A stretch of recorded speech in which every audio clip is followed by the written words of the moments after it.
ex ko po siya. Nasuklay ko na to guys, pero ganito pa rin itsura niya. Ginugulo. Alam mo ba, yung kasi one time na namamasyal kami sakay sa e-bike, tuwang-tuwa talaga siya kasi nag-e-bike kami. Inikot-ikot namin siya ng dada niya doon sa kung saan-saan kami. So medyo natuwa ako kasi first time na talaga, syempre kasi meron kasing e-bike na nabili namin. So hinuhulog-hulugan lang namin siya.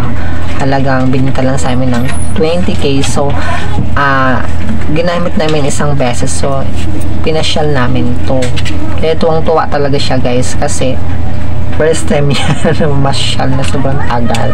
Kasi nag-ikot kami dito na part din sa Valenzuela. So nag-ikot namin siya, naka-e-bike lang kami. Ayun, tuwang-tuwa na malingki kami. Then kasama namin siya.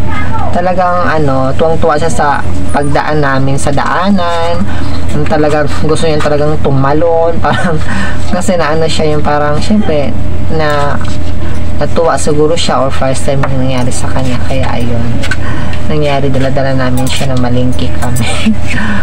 First time nangyari sa kanya yun. So talagang talagang nabili lang namin yun guys, mura lang sa lang kasi niya sa tsahin niya binili namin, kasi yung tsahin niya is chuhin pala. Ayun, binili ng bumili kasi ng panibago yung tsuhin niya. Then yung luma, hindi naman siya as in lumang-luma kasi lang naman, isang taon lang naman nila nagamit yun. Then ang problema lang kasi is bumili siya ng medyo mataas yung volt yung talagang kaya sa mga paakyat. Yung paakyat siya kasi yung nabili kasi niya yung ginagamit namin ngayon is kasi hindi masyadong makaakyat sa paakyat.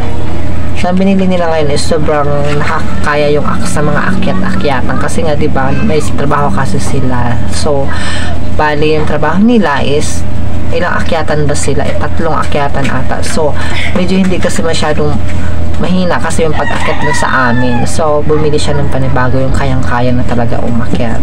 So, ayun, binili namin yun. Hinuluhulugan na lang namin. So, pero ngayon kasi, ang nangyari guys, bili na nila ngayon. Pagbili nila ngayon, nako, pag-charge kaya nakalimutan man. Nakalimutan nila pag-charge yun, and then natulugan nila. So still na overcharge siguro pagbukas nila dun sa sa battery, nasunog pala. Alam mo, mamahal pala ng battery ng e-bike. Alam mo, pag binibili mo talaga siya ng brand new is nasa halagang 1.5 isa. So yung sa luma kasi na ginagamit namin na e-bike, yung bibilihin namin is 4 lang ang battery. So 1.5 yun. So magkano yun sa 1.5 sa 4? Diba, abot din ng 6,000 mahigit siguro. And then pag 5 naman, kasi yung kanilang binili na pago is 5, so abot talaga siya ng 7.5 kasi 1.5 isa. So talaga mahal, pero totoo lang talaga, napaka malaking bagay na rin talaga kasi yung especially po siyempre wala kang lisensya, diba, and then hindi ganun kahirap mag ng e-bike. Napakadali lang talaga siyang bali madali mo lang siyang matutunan. Kasi kahit ako naman hindi ako marunong talaga magmotor, pero marunong ako kasi by the time na may pindutin ka lang doon, mag-signal ka, and then kung gusto mong pa-atras, ganyan, napakadali lang talaga siya, diba? Ako talaga, sabi ko sa sarili ko, ako kailangan, kasi diba wala talaga kaming gusto ko namang kumuha ng ganyan, ng motor, talaga gusto mo ng motor, kaso nga lang, gagawin ko, di naman ako marunong, diba?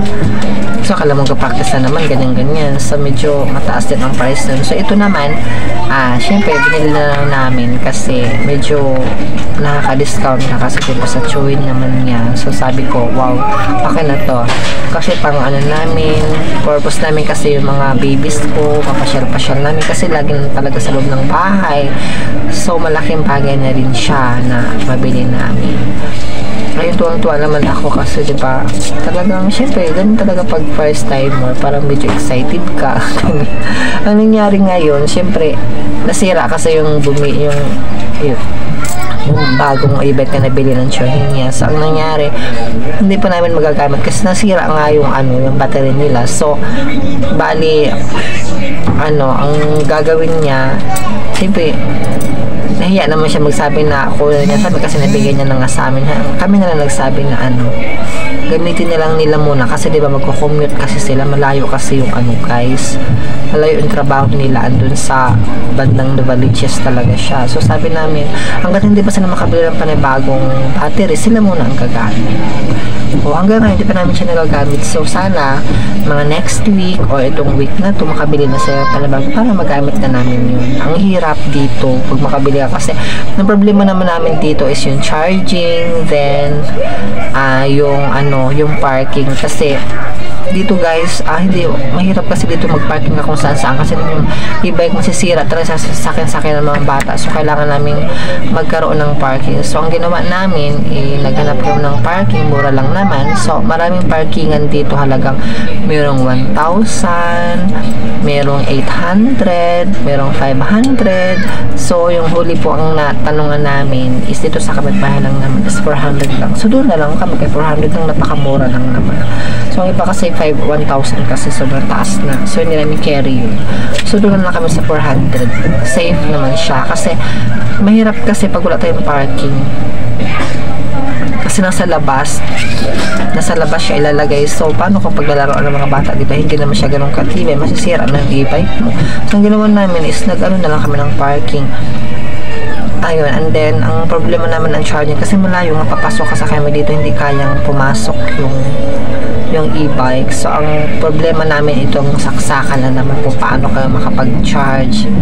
Ayan, kasi yung battery kasi nito hindi pa ka nakapagbili ng bago kasi yung battery niyan siyempre one year na kasi guys, mahigit. So kailangan na siya ng panibago. So magagamit po lang naman siya, kaso nga lang siyempre mag-charge ka kasi kailangan makapahinga siya, madaling araw mo siya i-charge.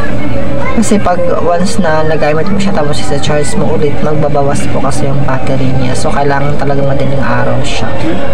Ayun. Ayan lang guys, share ko lang sa inyo. Kasi diba, medyo natuwa lang ako. Diba ba ito share ko? Diba, nagkakaroon ng e-bike. Kung mali mo sunod na bili naman kami ng bago. So ngayon lang, medyo natuwa lang ako, excited lang ako. Kasi yung mga babies ko kasi excited. Then kung malingki rin ako, gusto ko rin. And then, pag masyal kami, kasama yung mga dogs namin, ayun lang yung purpose ko. Ayan.